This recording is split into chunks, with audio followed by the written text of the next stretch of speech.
السلام علیکم ورحمۃ اللہ وبرکاتہ۔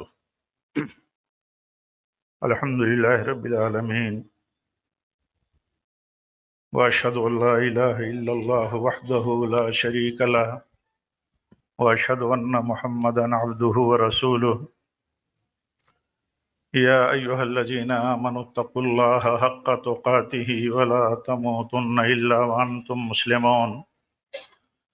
اما بعد فإن خیر الحدیث کتاب اللہ، وخیر الہدی ہدی محمد صلی اللہ علیہ وسلم، وشر الامور محدثاتها وكل محدثة بدعة وكل بدعة ضلالة وكل ضلالة في النار۔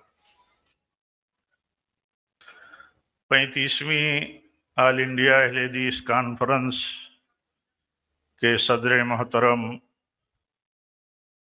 گرامی قدر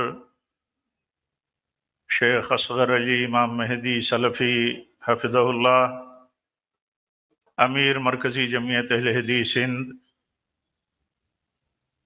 جناب مولانا محمد ہارون سنابلی حفظہ اللہ، ناظم عمومی مرکزی جمعیت اہل حدیث سندھ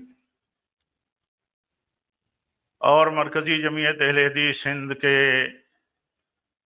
موقر سرپرستان و ذمہ داران و کارکنان، اور ایسے ہی مرکزی جمعیت اہل حدیث ہند کی ذیلی اکائیوں کے ذمہ داران و کارکنان،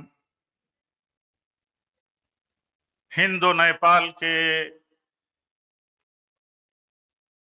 بڑی تعداد میں شریک کانفرنس، صف اول کے علماء کرام اور اہل علم، جامعات اور جماعت کی معزز علمی اور کانفرنس کی طرف سے مدعو اعزازی شخصیات جو اسٹیج پر جلوہ افروز ہیں، اور مسلک سلف اور ملت کے دردمندان جو اس عظیم الشان باوقار کانفرنس میں ملک کے خطے خطے اور صوبے صوبے سے یہاں تشریف لائے ہیں۔ اس موقع پر ایک بات تو آپ سے یہ کرنی ہے کہ مرکزی جمعیت اہل حدیث ہند کا جو یہ اسٹیج ہوتا ہے، جو آل انڈیا اہل حدیث کانفرنس ہوتی ہے، اس کی ایک بڑی اور عظیم خوبی اور اس کا ایک بڑا اور عظیم نفع یہ ہوتا ہے کہ ملک اور اپنے ملک اور مملکت نیپال سے شریک ہونے والے بہت سارے اہل علم، بہت ساری جماعتی حمیت اور غیرت رکھنے والے لوگ اس لیے بہت بڑی تعداد میں مشقتیں اور کلفتیں اٹھا کر کے شریک ہوتے ہیں کہ یہاں ملک کے خطوں سے، ملک کے الگ الگ حصوں سے، چہار جانب سے شریک ہونے والوں سے ملاقات کا موقع ملے گا اور بھرپور موقع ملے گا۔ یہ چیز ہم لوگ ملک کے مختلف حصوں میں ہونے والے بڑے بڑے پروگراموں میں، کانفرنسوں میں، سیمیناروں میں نہیں پاتے۔ اس لیے یہ بہت بڑی خوبی ہے۔ اس اعتبار سے بھی مرکزی جمعیت اہل حدیث ہند کی طرف سے آل انڈیا اہل حدیث کانفرنس کا انعقاد بڑا معنی خیز ہے، بڑا مفید ہے۔ علماء کا علماء سے ملنا، علماء جو علماء کی قدر جانتے ہیں، ان کے مقام اور حیثیتوں کو جانتے ہیں، ان سے محبتیں کرنے والے حقیقت میں علماء سے علماء ہی ہوتے ہیں، تو ان سے ملاقات جماعتی نسبت پر، مسلک کی نسبت پر، عقیدے کی نسبت پر، دین اور علم کی نسبت پر، دعوت کی نسبت پر، یہ بہت عظیم چیز ہے۔ یہ چیز ہم کہیں نہیں پا سکتے، نہ کہیں یہ چیز دیکھی جاتی ہے۔ اگر میں یہ کہوں تو حق بجانب ہوں گا، شاید حق بجانب ہوں کہ ہمارے اپنے صوبوں اور علاقوں میں ہونے والی کانفرنسوں میں بھی